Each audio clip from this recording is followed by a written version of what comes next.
O que levou o Brasil colônia a se libertar de Portugal?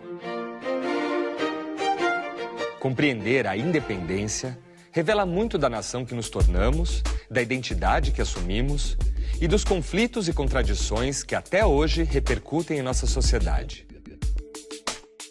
A independência e a formação do Brasil são os temas desta série do Café Filosófico.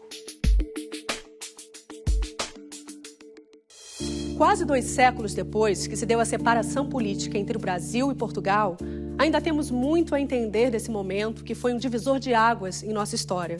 Depois de 300 anos como colônia, o Brasil passou a ser uma nação soberana. Não apenas a independência, o contexto em que ela se deu e as transformações que dela decorreram, mas também as visões sobre o país, criadas por grandes intérpretes, são capítulos da nossa historiografia que merecem ser revistos. Apesar da sua importância do tema óbvia, muito da nossa historiografia tende a dizer que a independência em si não foi tão importante. Na historiografia mais antiga, disse que a independência do Brasil se deu de forma não traumática e que foi um arranjo dinástico, na medida em que o promotor da independência era também herdeiro da coroa portuguesa, que ele voltou, depois da abdicação, para, como vocês todos sabem, para discutir a coroa de Portugal e consolidá-la para sua filha. Isso vai de acordo com a historiografia portuguesa. Do ponto de vista dos historiadores portugueses, a independência foi quase que um acidente, onde entraram componentes muito acidentais, o temperamento de Dom Pedro, a personalidade de José Bonifácio, a presença da Imperatriz Leopoldina, a Domitila de Castro Canto e Melo, que é muito importante. Porque tudo isso é verdade, sim. Mas é preciso considerar que essas coisas são mais complexas. De outra parte, uma bibliografia mais recente, já dos anos 50, 60, do século XX, a independência aparece como uma coisa não muito importante de um outro ângulo, do ângulo econômico. Os estudos histórico-econômicos tenderam a dizer a independência não foi muito importante. Primeiro, dizer não foi uma revolução. Por que não foi uma revolução? Porque não mudou a natureza da sociedade. É preciso entender o que se vai entender por revolução. E, de fato, não mudou a natureza da sociedade. Mas foi, na realidade, do ponto de vista econômico, a passagem do colonialismo português para o imperialismo inglês. Do nosso ponto de vista, não mudou muito. Eu acho isso, que ficamos sob a dependência, sob a influência, a dependência da Inglaterra, é correto. Mas não é correto dizer que é a mesma coisa. Vejam, sempre há continuidade e ruptura em história. Ruptura no plano das estruturas e continuidade no plano dos acontecimentos. Não há ruptura no plano dos acontecimentos.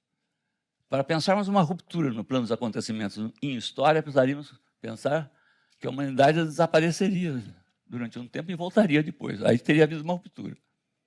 Como isso é impensável, então a questão de ruptura ou acontecimento, de continuidade ou ruptura, é preciso dosar em cada caso. E é o que nós vamos tentar dosar aqui no caso da independência do Brasil. Por que é importante a independência? Porque trata-se de história da nação.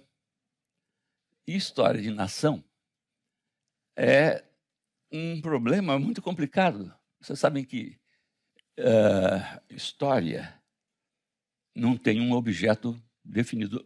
Tudo é história. Qual é o objeto do historiador? É todo o acontecer humano, em qualquer tempo, de qualquer tipo. Dessa maneira, há vários tipos de história. Todas elas têm um problema, que é o problema do anacronismo. O problema do anacronismo é muito simples. O historiador tem que esquecer o que ele sabe que aconteceu depois e que os participantes do acontecimento não podiam saber. Porque se ele não esquecer, ele deforma a reconstituição, imputando, atribuindo aos participantes aquele conhecimento, e assim deforma a reconstituição. Mas por que isso é um problema? Esse problema está no anacronismo. É um problema porque esquecer e lembrar não é uma decisão. O que nós esquecemos e lembramos não é o que queremos. Portanto, como é que fica o historiador? Não fica. O Lucien Febvre, que chamou o problema do anacronismo o pecado mortal do historiador, ele diz: o máximo que o historiador pode fazer é tentar colocar entre parênteses o que ele sabe que aconteceu depois, porque senão ele deforma. O anacronismo existe em todo trabalho de história, mas ele é particularmente grave quando o objeto da análise, o objeto da reconstituição é a nação. Em história de nação, o anacronismo é inevitável. Inevitável. Não há possibilidade de fugir, porque a nação é um produto da história. Ela nasce, se desenvolve, pode morrer, desaparecer. Ela é histórica, mas elas não querem ser. E a maneira de dizer que elas vão ser eternas, as nações, é recuar o seu passado, a sua origem, ao mais longe possível. Ao mais longe possível. Então, assim se começa pelo anacronismo. A história da França, por exemplo, as grandes histórias da França, até recentemente, começavam na Gália Romana. Olha, a Gália Romana não tem nada a ver com a França. A Gália Romana tem a ver com a França, tanto quanto a Panônia, outra província romana, tinha a ver com a Hungria. Não havia França antes dos francos, que só ocorre no século VI e VII, como não havia Hungria antes dos magiares, que só ocorre no século X na Europa. Portanto, toda essa coisa anterior é puro anacronismo. O que eles querem dizer? Qual é a razão desse anacronismo? É que em história, e portanto em história da nação também, é sempre necessário fazer 3 perguntas.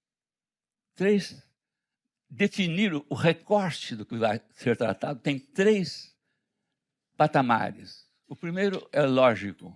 O que aconteceu? Qual é o assunto? Do que se trata? O segundo é cronológico. Quando aconteceu? O terceiro é espacial ou geográfico. Onde aconteceu? Muito simples. Só que tem que ser nessa ordem. Não pode mudar a ordem. Porque esta é a ordem do discurso. Vejam bem, como é que funciona o anacronismo em história de nação? Recorta o território nacional atual e define como história todo acontecimento que ocorreu dentro desse território. Com isso se inverte a ordem. A história da França começa onde foi. Qual é o pressuposto disso? Aquele território já estava definido, destinado a ser aquela nação. O que deforma totalmente. Porque a constituição da nação constitui o território também. Como é que aquele território foi constituído? Há uma história da formação. Para evitar isso, tem que fazer, em história da nação, a única maneira de evitar é qual é a sua formação. Vejamos, por exemplo, o anacronismo em história do Brasil, como é que aparece? A viagem de Pedro Álvares Cabral é o descobrimento do Brasil. O Brasil não existia, não estava encoberto, não podia ser descoberto. Portanto, não é. A carta de caminha é a certidão de batismo do Brasil. O ponto de nascimento da literatura brasileira. Por quê? Porque a literatura brasileira é definida como todo texto com qualidade, ou discurso com qualidade literária, produzido dentro do país. Então, a maneira de evitar o anacronismo é estudar a formação. Como é que se formou? Mas vejam mais, isso no plano do acontecimento. No plano da história da colonização. A colonização começa a ser vista como algo destinado a ser uma nação. Ela não era destinada a ser uma nação. Nós sabemos que se transformou numa nação. No século XIX, se transformou numa nação que se organizou como Estado. Mas os que viveram no século XVI, XVII, XVIII não sabiam disso. E nem tinham isso como projeto. Para evitar o anacronismo, é preciso definir a formação da nação. No próximo bloco, O que se forma na Europa é o Estado soberano, a que se forma um tipo de dominação onde não tem soberania. A soberania é fora.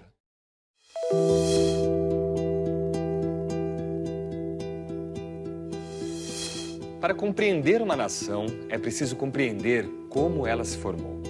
O processo de constituição deixa marcas profundas e influencia características fundamentais de um país. O que isso representa no caso da formação do Brasil? Em que medida refletir sobre esse momento da nossa história nos ajuda a pensar a nossa condição atual? Ora, o que é específico da formação do Brasil? É ter sido colônia. Comparemos a Portugal e Brasil. Portugal foi um feudo que se tornou um reino. Não era um Estado ainda. Esse reino depois se tornou um Estado moderno. O Brasil não tem nada disso. O Brasil é uma colônia que se tornou uma nação. Essa diferença é fundamental. Há uma segunda que é fundamental para nós nos entendermos. Portugal foi a metrópole do Brasil. O Brasil foi uma colônia de Portugal. É a partir daqui que começamos a entender as coisas. Portanto, para entender isso, nós podemos voltar ao tema da independência. E aqui a formulação, finalmente, a formulação da análise que eu vou tentar. A independência vai ser considerada como a superação da crise do antigo sistema colonial. E esta expressão antigo sistema colonial é uma forma de entender a colonização nas suas estruturas básicas e na sua dinâmica. Se nós entendermos a estrutura da colonização e a sua dinâmica, nós podemos equacionar a sua crise.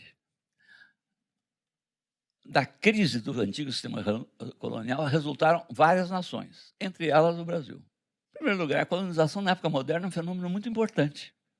Eu diria que é um dos fenômenos que marca a modernidade a partir do século XVI, do Renascimento, século XV e XVI. Passa-se dos descobrimentos para a colonização. Qual é a diferença? Os descobrimentos envolvem o contato, exploração comercial, comércio, contato.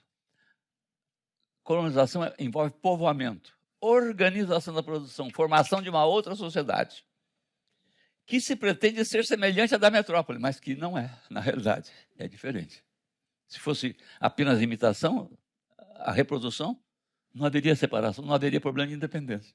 A colonização, nesse período que nós estamos analisando, no período no qual fomos colônia, se deu, na realidade, na América, o Novo Mundo. Por isso que se chama Novo Mundo. Não se deu na África, nem na Ásia, nem no Japão. Lá teve expansão, no máximo comercial, algum contato. Colonização, domínio, criação de uma nova sociedade é na América. Por isso ficou chamado Novo Mundo e, por isso, a América, várias regiões da América foram denominadas com o nome da Europa. Nova Espanha, Nova Lusitânia, né? Nova Inglaterra, e assim sucessivamente. A colonização era vista como europeização do mundo, e de certa maneira era europeização do mundo. E europeização do mundo é entendida como cristianização, como a entrada para a órbita da civilização cristã. A colonização desse período é que nós estamos chamando a colonização do sistema colonial. O sistema colonial procura definir a estrutura dessa colonização. Ela é muito diversa. Grande, é todo um continente. Isso vai do Canadá à Patagônia. E ela tem todas as esferas da existência. Não é um fenômeno econômico ou político ou cultural. Ele é tudo. É a montagem de uma nova história, realmente. E nós estamos nisso. Nós temos que ver qual é a nossa posição nisso. As colônias são a periferia desse centro, que é a Europa Ocidental. Na Europa Ocidental, quais são as grandes transformações? Em primeiro lugar, a formação dos estados. A passagem da suzerania para a soberania. Também é complicado. No século XVIII está, a partir da época da Revolução, está mudando a natureza do Estado. A primeira forma de Estado está absolutista. É essa a forma. É a época do absolutismo, no plano político. No plano econômico, é o capitalismo comercial, aquela fase em que o capitalismo ainda não está constituído.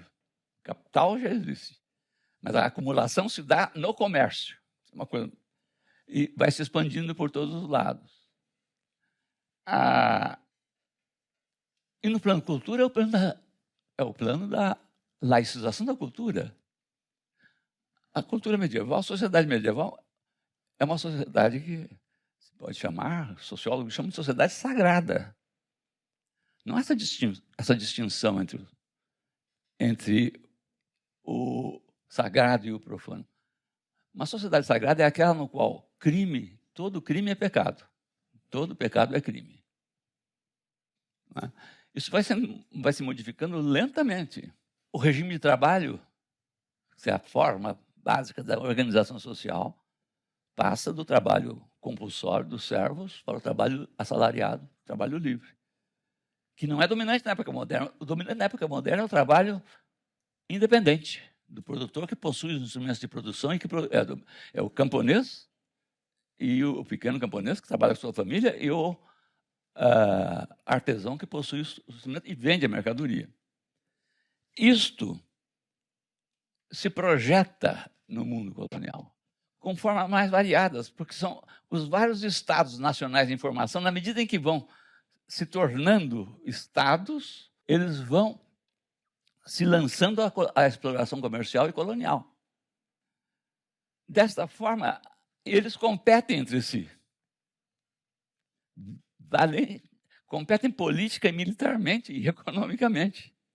De forma que o panorama da colonização é tão rico quanto o panorama de onde sai. A historiografia, os historiadores, nós, muitas vezes tende a relacionar a nacionalidade do colonizador com o resultado.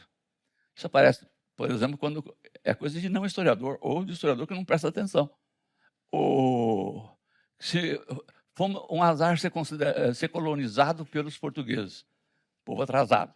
Se fosse colonizado pelos ingleses, seríamos os Estados Unidos. Ora, em primeiro lugar, Portugal não era um país atrasado no século XV.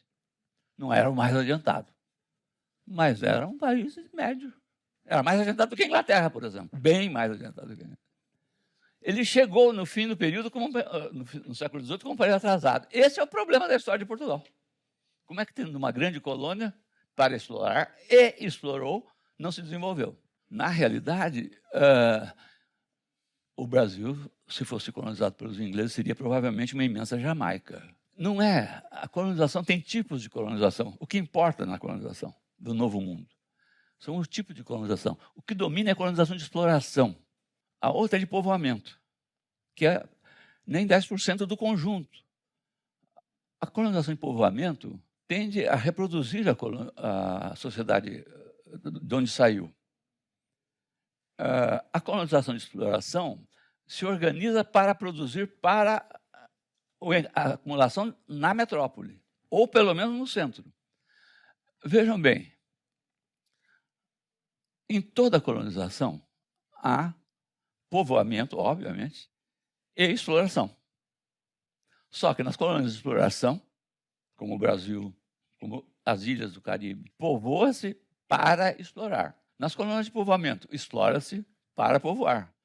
O objetivo é o povoamento, a exploração é o meio. Mas, se nós tomarmos o conjunto, há 3 vertentes, 3 componentes estruturais do sistema colonial. Isto é, que estão em toda a colonização, independente do momento e da nacionalidade do colonizador. Primeiro, é a dominação política. A colônia é dominada politicamente, gerida por a gerência do poder, que se expressa na administração da metrópole. Segundo, é o exclusivo do comércio, o monopólio, o oligopólio do comércio colonial pela metrópole. Isso existe em todas as colonizações. Terceiro, é a compulsão do trabalho. Isto é, o regime de trabalho dominante, não exclusivo, mas dominante, no mundo colonial, é servidão e, no limite da servidão, a escravidão. Quando nós chegamos ao século XVIII, a história começou a mostrar as suas contradições. Enquanto a evolução política, o que se forma na Europa é o Estado soberano, aqui se forma um tipo de dominação onde não tem soberania, a soberania é fora. É o oposto da evolução na Europa. Os estados na Europa estão se formando contra a hierarquia feudal. Aqui se forma a administração, a dominação, em função do Estado já formado na Europa. Aliás, contribuindo para que ele avance, pelo enriquecimento, pelos tributos, etc. Então, o que é visto como europeização do mundo, na realidade, é o contrário. O exclusivo do comércio, não precisa dizer. O exclusivo do comércio leva à formação do capitalismo moderno. E o capitalismo moderno passa a defender o que? O comércio livre, o oposto. Passa a ser a vontade do centro. Na periferia é o contrário. A compulsão do trabalho é onde a contradição é mais evidente. Onde a compulsão é mais evidente. Vejam bem. Enquanto na Europa, em uma sociedade estamental, se passa por uma sociedade de ordens extremamente complexa para chegar a uma sociedade de classes, onde a organização do trabalho parte do trabalho compulsório para o trabalho assalariado, a evolução na periferia não é só diferente, ela é oposta. Ela parte, cada vez mais ela se torna parte do marco zero e vai se tornando cada vez mais trabalho compulsório. No limite, é a escravidão. Do ponto de vista da cultura, é a mesma coisa que o regime de trabalho. É o oposto. A cultura no centro sai de uma sociedade sagrada em que religião e cultura é a mesma coisa. Não há diferença. Como não há diferença entre pecado e crime, não há diferença entre cultura e religião. Cultura é religião, a sociedade é sagrada. Para uma sociedade laica. Veja, nesse sentido, na colônia houve um regresso. Cultura e religião na colônia é a mesma coisa.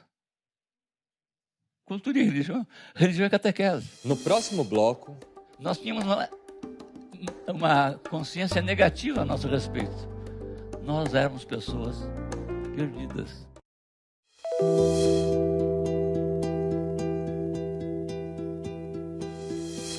Se entendermos a independência do Brasil como forma de superação da crise do antigo sistema colonial, é preciso pensar sobre a dinâmica e estrutura que está por trás da colonização para entender essa sua crise. O que acontece na metrópole portuguesa é oposto ao que acontece na colônia brasileira. O sistema colonial é repleto de contradições. E quando essas contradições ficam evidentes, a crise se instaura e mudanças são inevitáveis. Portugal é um país pioneiro na colonização e na crise. É um país pioneiro. Ele começou na frente, e um país médio, como eu disse, na Europa. Mas ele, na época moderna, é um país que se dá um fenômeno curioso que se chama a decadência da Ibéria, de Espanha e Portugal. Portugal, na medida em que ele vai ficando, vai desequilibrando e passando a subhegemônico, a país de segunda classe na Europa, ele passa a depender mais da colonização. Ele passa a depender...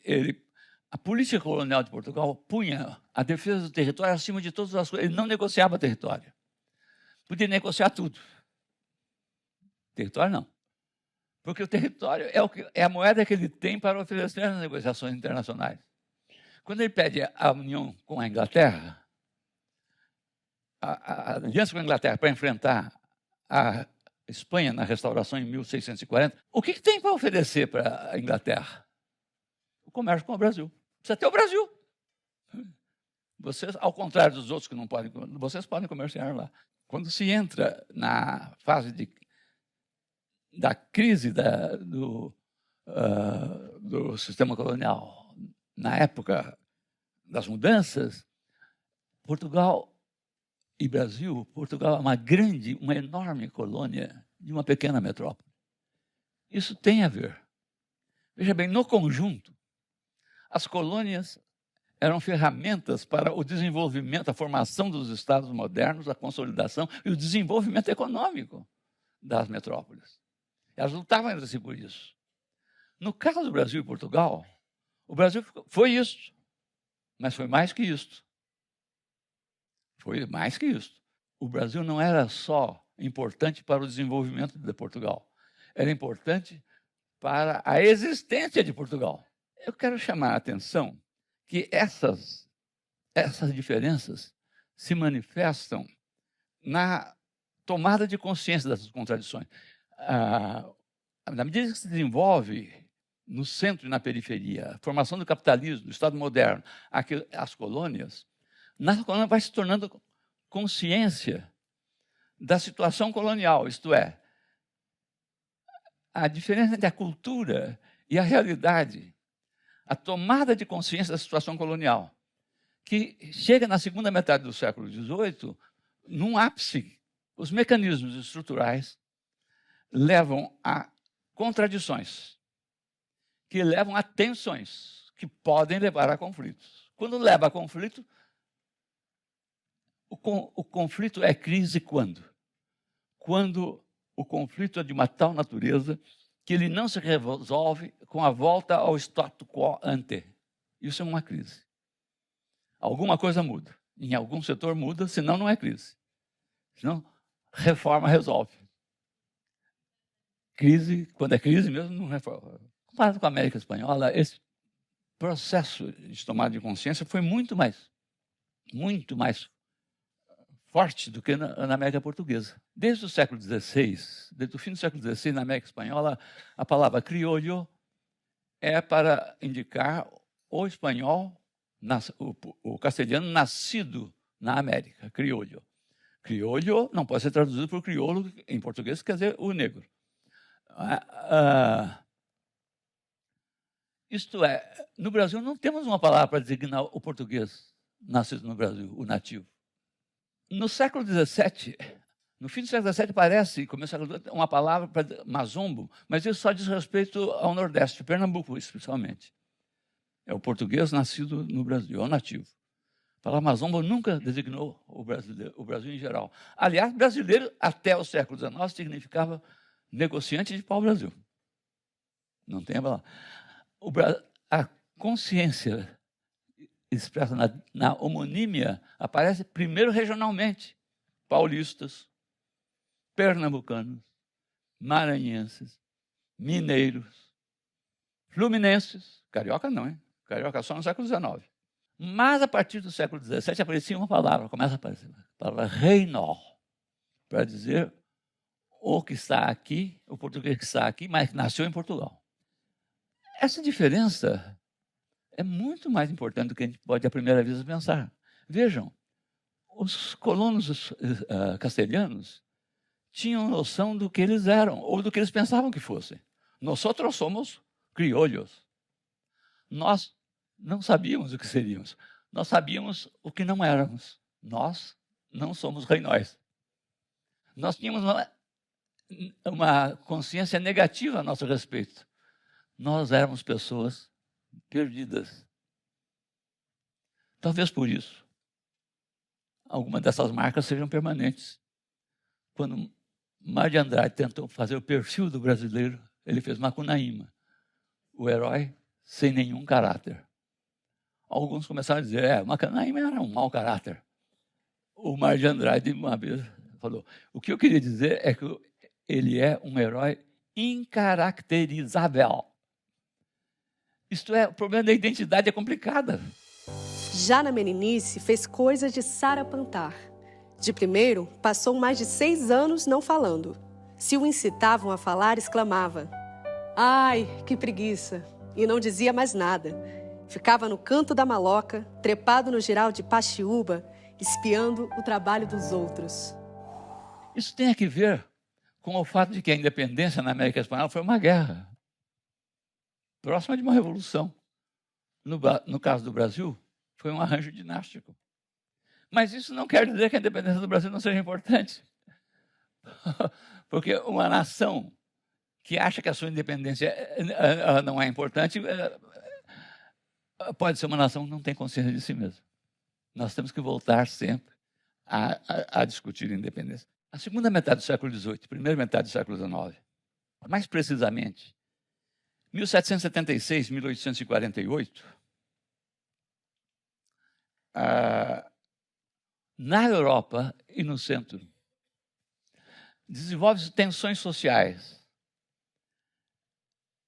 internas e externas, nos países europeus, entre as várias camadas, entre os vários grupos sociais, os estamentos, as classes, sobretudo a burguesia ascendente, mas não é só a burguesia, ela é subdividida, e o Estado absolutista. Nas colônias, a tensão básica era entre o senhoriato dominante, dominante possuidor das terras e possuidor dos escravos, ou dos servos. Não é possuidor dos servos, senhor dos servos. E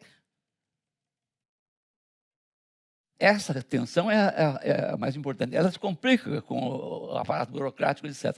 Mas, além de tudo, há tensões entre as metrópoles e as colônias. Como é que se situa o Brasil nesse conjunto?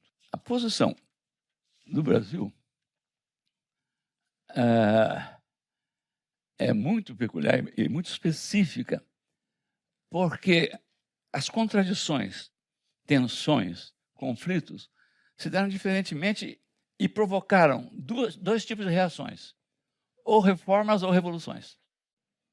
Onde as reformas foram mais avançadas, a revolução recuou. Onde as reformas foram menos avançadas, a revolução explodiu, avançou. Vejam, na Europa, tem uma revolução em Genebra, tem na Flandres, nos Países Baixos austríacos, na Holanda, nos Países Baixos do Norte. Tem na Inglaterra uma tentativa de revolução que explode na Revolução Francesa. São todas revoluções anteriores à Revolução Francesa. Aqui na América tem a guerra tem as inconfidências no Brasil, tem os comuneiros na Colômbia e, sobretudo, a guerra de Tupac Amaru no Peru. Em Portugal e na Espanha foi muito avançada. Mais em Portugal do que na Espanha, a partir do Marquês de Pombal. Essas reformas foram também nas colônias. No Brasil foi muito adiantada. No Brasil procurou a teoria política do regime português era de que era possível desenvolver os dois ao mesmo tempo, sem conflito. Estavam espocando as revoluções, as rebeliões, as inconfidências. No próximo bloco... Quem faz a independência, isto é, a separação, é o colono. Ela é contra o colonizador, mas não é a favor do colonizado.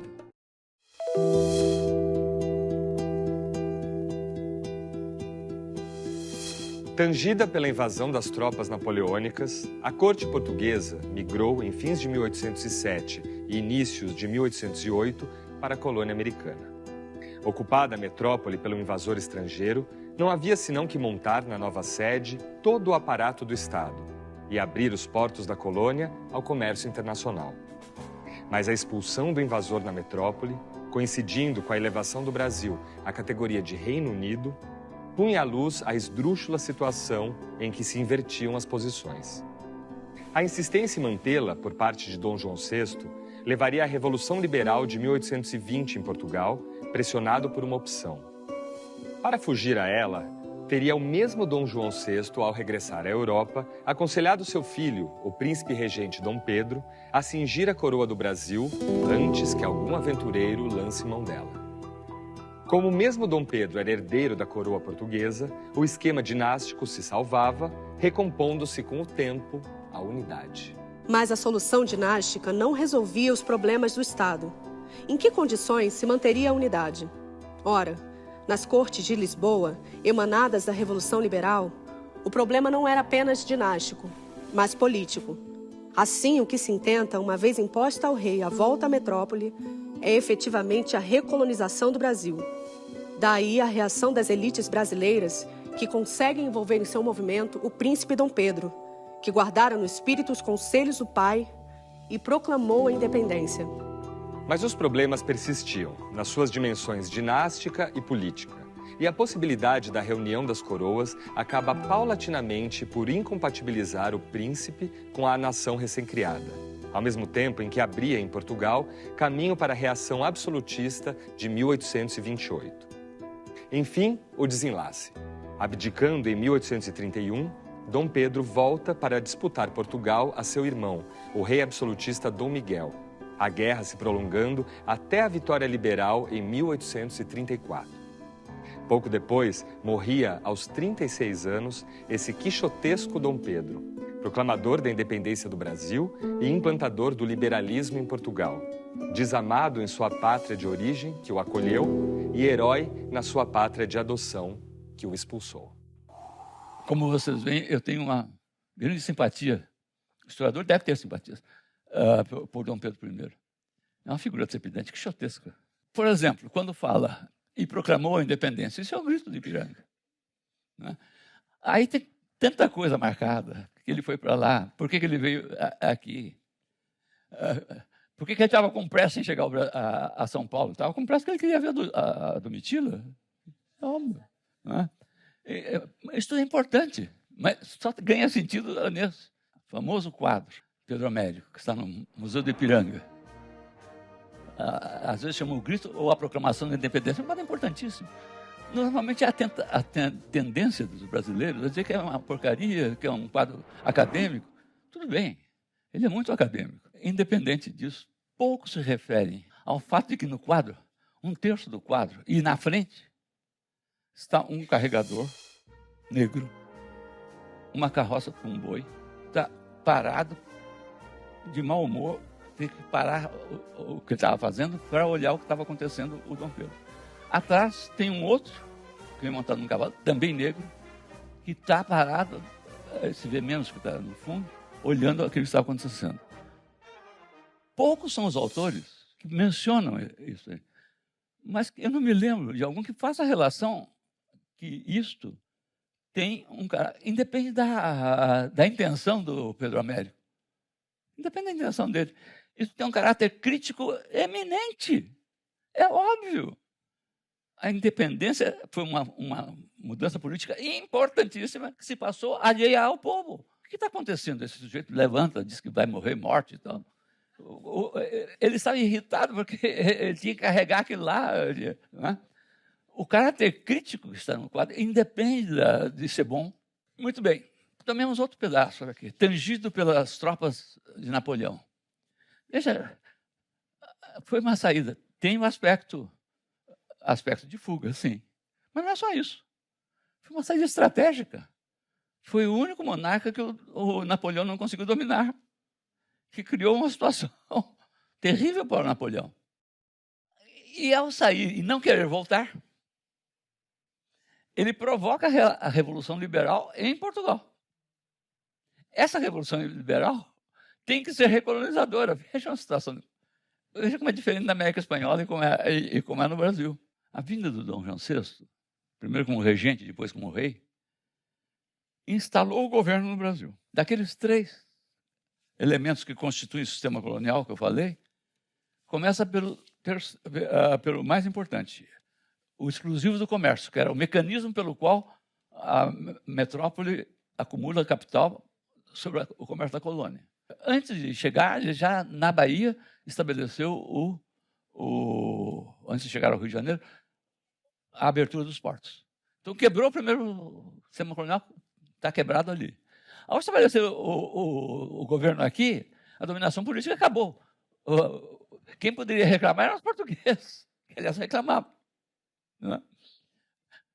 O que chamavam os ministérios, os órgãos, chamavam-se tribunais. Ao transportar os ministérios para cá, os tribunais para cá, significa que a última palavra, a última instância era aqui. Com a queda de Napoleão, a França não voltou ao antigo regime, voltou à monarquia constitucional com Luís XVIII. Carta constitucional.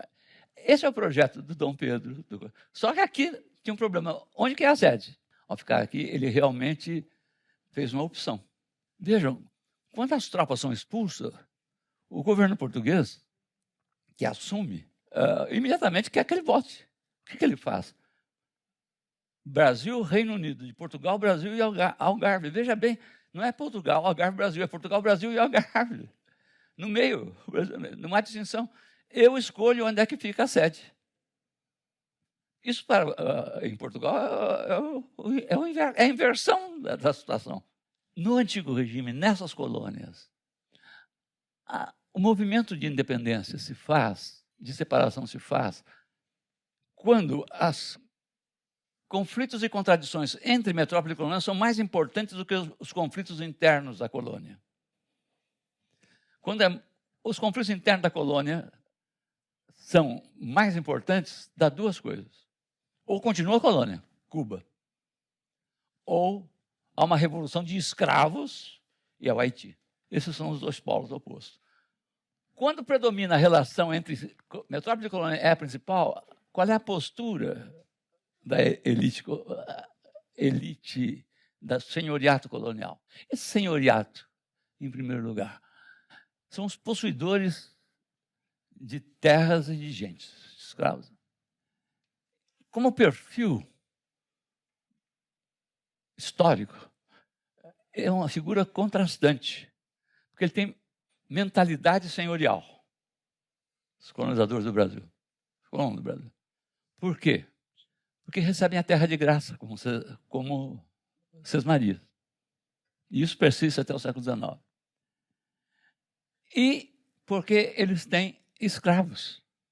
São senhores de gente e de terra, das 2 riquezas. Na realidade, eles não eram nobres. Eles têm que lidar com o mercado, coisa com a qual o nobre não liga. É preciso pensar com clareza isso. Na colonização do antigo regime, quem faz a independência, isto é, a separação, é o colono. Ela é contra o colonizador, mas não é a favor do colonizado. Isso em toda a América. Isso é inerente ao antigo regime. Veja bem, quem é o colonizador? É o metropolitano, é a metrópole. Quem é o colonizado? Os servos, índios e os negros escravos. O colono é o nativo, é o não reinol. É ele que faz a independência. Fazer a independência significava separar-se da metrópole, tirar a carapuça da metrópole, mas manter o domínio social sobre a força de trabalho. Essa é a possibilidade. Os extremos são os que eu disse. Pode nem virar nação, continua a colônia. Ou então é a revolta dos escravos. Com o Dom João VI, o Estado está à frente dos reclamos da camada dominante. Isso explica por que a camada dominante só pensou em separação efetivamente quando a ameaça desses avanços recuarem. Quando eles... Como é que isso aparece no cotidiano? Tem que convencer o príncipe a ficar aqui. E aqui tem outro ministério, lá que tem assembleia, aqui também tem uma assembleia. comparando com as outras nações. Entre os dois polos, Cuba continua colônia e o Haiti, há 3 posições. As três possibilidades, as 3 são de predomínio do conflito entre colônia e metrópole, sobre as outras. Nos 3 casos, se separa. O primeiro modelo é os Estados Unidos. Os Estados Unidos se tornam uma república e mantêm a escravidão e mantêm o domínio da territorialidade, os territórios das 3 colônias. Segundo a América Espanhola, são repúblicas, abolem a escravidão e há uma divisão territorial em 21 nações. O terceiro caso é o Brasil. Há separação, mantém a escravidão e mantém a unidade territorial. O que significa que o problema político, que eu tentei caracterizar aqui, era o problema da classe dominante, projeto da classe. Fazer a separação mantendo a dominação social é uma coisa dificílima e merecem os que conseguiram fazer. Independe de gostar ou não das pessoas. O grande problema da camada dominante é o contingenciamento da força de trabalho. Se uma metrópole é mais forte, ela pode resistir mais, a revolução tem que, como a Espanha, por exemplo, a revolução tem que mobilizar para baixo, para os servos. Você pode mobilizar servos, não pode mobilizar escravos. Se dá arma para o escravo pode ter a ideia de dar um tiro na sua cabeça em vez de dar um tiro na cabeça do outro. Mas no caso do Brasil, Portugal é muito fraco, não pode reagir. O Dom Pedro diz, vai embora para Portugal. Como é que ele vai? Ele é o príncipe, o imperador, tem que obedecer. Né? Depois da independência, como é que fica o contingenciamento da força de trabalho? Não é o regime.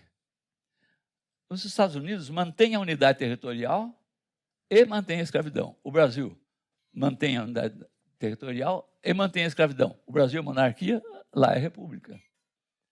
A América Espanhola divide até o território, são 20 nações, e a república. E a república, vejam bem, nós tentamos mostrar que em história não basta tematizar, é preciso problematizar. Mais reflexões no site e Facebook do Instituto CPFL e no canal do Café Filosófico no YouTube. Qual é a diferença entre a Revolução de Minas e a da Bahia? Na Bahia, as camadas inferiores participaram. E na programação da Bahia, tinha a abolição da escravidão. Na programação de Minas, não tinha. Em Minas, tinha só um sujeito que falava, mas e os escravos? Esse sujeito chamava-se Tiradentes. Não é por acaso que ele foi enforcado.